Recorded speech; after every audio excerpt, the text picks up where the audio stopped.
Hello guys. भारतीय संविधान सभा से जुड़े मोस्ट इम्पोर्टेंट क्वेश्चन लेके आया हूँ जो एग्जाम में बार बार आते हैं। 6 मिनट की वीडियो है जिसको पूरा देखें। विश्व का सबसे लंबा लिखित एवं सर्वाधिक व्यापक संविधान किस देश का है?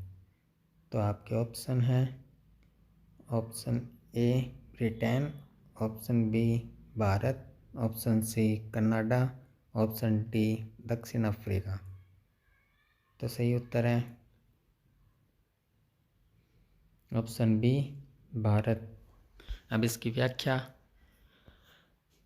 तो विश्व का सबसे बड़ा लिखित एवं सर्वाधिक व्यापक संविधान भारत का है। भारतीय संविधान सभा की ओर से 26 नवंबर 1949 को भारत का संविधान पारित हुआ और 26 जनवरी 1950 को प्रभावी हुआ। भारत का संविधान विश्व के किसी भी गणतंत्र देश का सबसे लंबा लिखित संविधान है।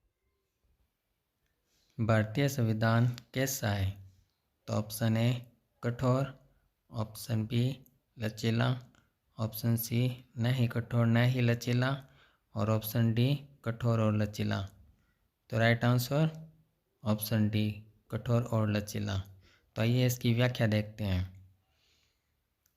भारत का संविधान कठोर एवं लचीला है। संशोधन की दृष्टि से संविधान दो प्रकार का होता है। वह संविधान जिसमें संशोधन सरलता से किया जा सकता है नम्य संविधान कहलाते हैं और वह संविधान में संशोधन की प्रक्रिया जटिल होती है अनम्य संविधान कहलाते हैं। भारत का संविधान किस प्रकार का है? तो आइए ऑप्शन देखते हैं। ऑप्शन ए अनम्य, ऑप्शन बी नम्य, ऑप्शन सी नम्य और अनम्य, ऑप्शन डी इनमें से कोई नहीं। ऑप्शन सी नम्य और अनम्य इज राइट आंसर। तो चलिए इसकी व्याख्या देखते हैं। भारत का संविधान कठोर एवं लचीला है। संशोधन की दृष्टि से संविधान दो प्रकार का होता है। यह वह संविधान जिसमें संशोधन सरलता से किया जा सकता है नम्य संविधान कहलाते हैं। वे संविधान में संशोधन की प्रक्रिया जटिल होती है अनम्य संविधान कहलाते हैं। भारत के संविधान में भारत को माना गया है। तो ऑप्शन ए एक अर्ध संघ, ऑप्शन बी स्वतंत्र राज्यों का एक संघ, ऑप्शन सी राज्यों का एक यूनियन, ऑप्शन डी इनमें से कोई नहीं। तो राइट आंसर ऑप्शन सी राज्यों का एक यूनियन। आइए इसकी व्याख्या देखते हैं। भारत का संविधान विश्व के किसी भी गणतंत्र देश का सबसे लंबा लिखित संविधान है। भारत के संविधान में भारत को राज्यों का यूनियन माना गया है। संविधान सभा द्वारा 26 नवंबर 1949 को पारित हुआ तथा 26 जनवरी 1950 से प्रभावी हुआ। यह दिन 26 नवंबर भारत के संविधान दिवस के रूप में घोषित किया गया, जबकि 26 जनवरी को दिन गणतंत्र दिवस के रूप में मनाया जाता है। भारत एक धर्मनिरपेक्ष देश है, इसका तात्पर्य है। ऑप्शन ए सभी नागरिक कानून के समान समान, ऑप्शन बी उसका राज्य स्तर पर कोई धर्म नहीं, ऑप्शन सी सभी वयस्कों को चुनाव मत देने का अधिकार, ऑप्शन डी सभी नागरिकों को भाषण देने की स्वतंत्रता। Option B is right answer. तो आइए इसकी व्याख्या देखते हैं।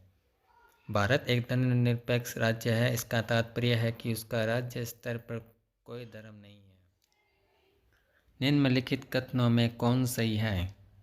तो ऑप्शन ए भारतीय संविधान अध्यक्षात्मक है, ऑप्शन बी भारत एक नाम मात्र का राजतंत्र है, ऑप्शन सी भारत एक कुलीन है, ऑप्शन डी भारत एक संस्थात्मक प्रजातंत्र है। तो राइट आंसर ऑप्शन डी। आइए अब इसकी व्याख्या देखते हैं।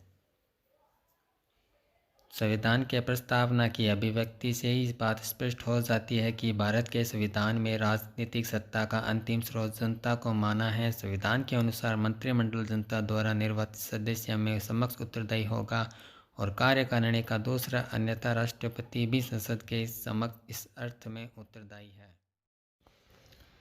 भारतीय संविधान के संबंध में कौन सा कथन सही है? तो ऑप्शन ए यह एक मौलिक संविधान है, ऑप्शन बी यह दूसरा देशों के संविधान से प्रभावित है, ऑप्शन सी यह दूसरे देशों के संविधान की बिल्कुल नकल है, ऑप्शन डी उपरोक्त सभी कथन गलत हैं। तो सही उत्तर होगा ऑप्शन बी ये दूसरे देशों के संविधान से प्रभावित है। तो आइए इसकी व्याख्या देखते हैं। भारतीय संविधान दूसरे देशों के संविधान से प्रभावित है। संविधान के देशों से लिए कर बनाया गया है, जिसे संयुक्त राज्य America, Britain, Ireland, Australia, Germany, Canada, Soviet संघ, जापान, फ्रांस। ये हम अगली क्लास में चर्चा करेंगे कौन सी देश से कौन सा संविधान लिया गया है। लिखित संविधान की अवधारणा ने सर्वप्रथम कहाँ जन्म लिया? तो option A France, option B संयुक्त राज्य America, option C Britain, option D Switzerland. तो सही उत्तर है ऑप्शन ए फ्रांस। तो आइए इसकी व्याख्या देखते हैं। लिखित संविधान की अवधारणा ने सर्वप्रथम फ्रांस में 1761 ईस्वी में जन्म लिया। 17 सितंबर 1787 में यूएसए का संविधान तैयार हुआ, जो विश्व का सर्वप्रथम लिखित संविधान है। नेपोलियन बोनापार्ट ने नेपोलियन कोड के नाम से विधि संहिता बनाया। ब्रिटेन का संविधान विश्व का एकमात्र अलिखित संविधान है। आदेशात्मक शासन का उदय सर्वप्रथम किस देश में हुआ? तो option A Yugoslavia, option B संयुक्त राज्य अमेरिका, ऑप्शन सी मिस्र, ऑप्शन डी स्विट्जरलैंड। तो इसका सही उत्तर होगा ऑप्शन बी संयुक्त राज्य अमेरिका। तो आइए इसकी व्याख्या देखते हैं। आदेशात्मक शासन व्यवस्था का उदय सर्वप्रथम संयुक्त राज्य अमेरिका में हुआ। इस शासन प्रणाली में प्रमुख कार्यकारिणी राष्ट्रपति राज्य का वार्षिक अध्यक्ष होता है। वह लोगों द्वारा प्रत्यक्ष या अप्रत्यक्ष रूप से निश्चित अवधि के लिए चुना जाता है तथा वह विधायकों के प्रति उत्तरदायी नहीं होता, किंतु महाभियोग के द्वारा उसे पद से हटाया जा सकता है।